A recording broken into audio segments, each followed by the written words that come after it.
धारावी पुनर्विकासासंदर्भात शिवसेनेचा आज धडक मोर्चा निघतोय।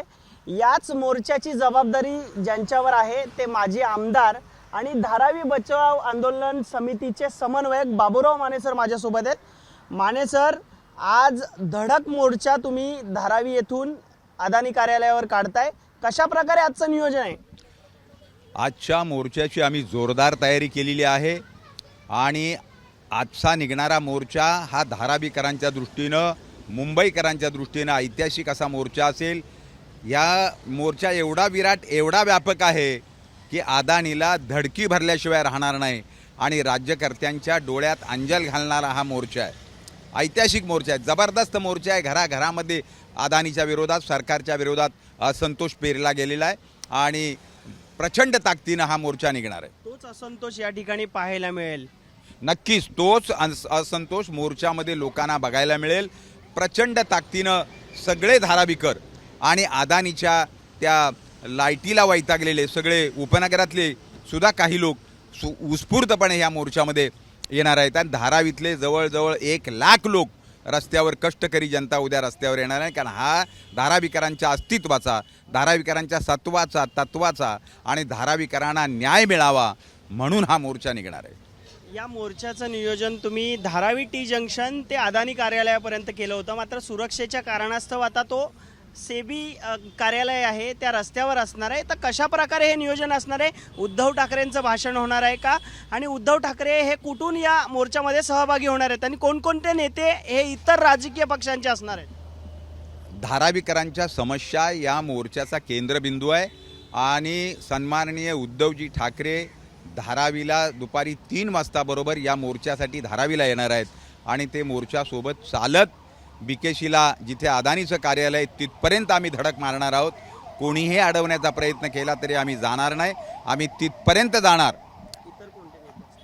शिवसेनेमध्ये या ठिकाणी सन्माननीय खासदार विनायक राऊत साहेब या मोर्चामध्ये अग्रभागी असणार आहेत।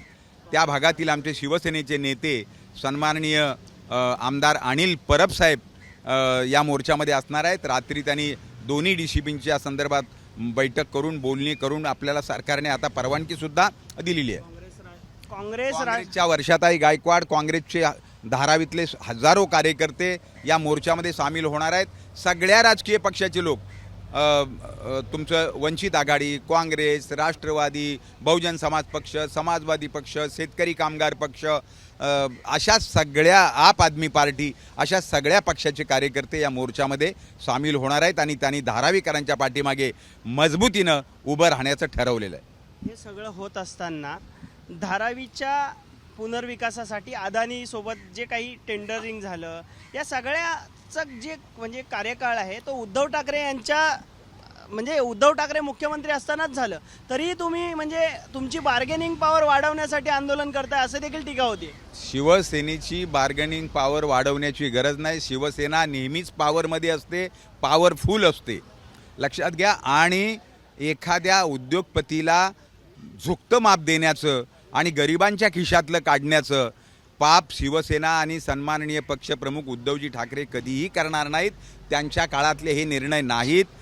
त्यांना ते बेशुद्ध अवस्थेत असताना, आजारी असताना त्यांनी या भारतीय जनता पक्षाच्या लोकांनी षडयंत्र केलं, त्यांना खुर्चीवरनं खाली ओढलं आणि त्याच्यानंतर अदानीला मोठं करण्यासाठी त्यांनी, त्यांच्या काळातले हे सगळे निर्णय आहेत।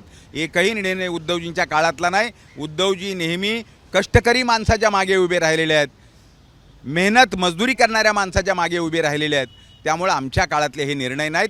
जे बोलतायत ते साफ खोटं बोलतायत आणि आम्ही अशा तऱ्हेच्या उद्योगपतीच्या भल्यासाठी कधी काम करत नाही। शिवसेनेनं असं पाऊल कधीच टाकलेलं नाही। आजच्या मोर्चाला समजा पोलिसांनी थांबवलं, तुम्ही सांगताय अदानी कार्यालयावर जाणार, जर थांबवलं तर पुढची भूमिका काय असणार आहे तुमची? आम्ही बेधडक सुद्धा हा मोर्चा आहे आमचा। त्यामुळं पोलिसांचं कडं तोडून आम्ही अदानीच्या कार्यालयापर्यंत घुसणार आहोत आणि आम्ही तिथे पोहोचणार आहोत। नक्कीच। तर आपण पाहतोय बेधडक आणि पोलिसांचं जे सुरक्षा असेल ती छेदून आम्ही अदानी कार्यालयावर या धारावी पुनर्विकासासंदर्भात जाब विचारण्यासाठी आम्ही अदानी कार्यालयावर पोहोचू असं माजी आमदार आणि धारावी बचाव आंदोलन समन्वय समितीचे समन्वयक बाबूराव माने यांनी सांगितलंय. कॅमेरामॅन अनुप रस्तोगीसह मी अल्पेश करकरे, एबीपी माझा, मुंबई. एबीपी माझा, उघडा डोळे बघा नीट.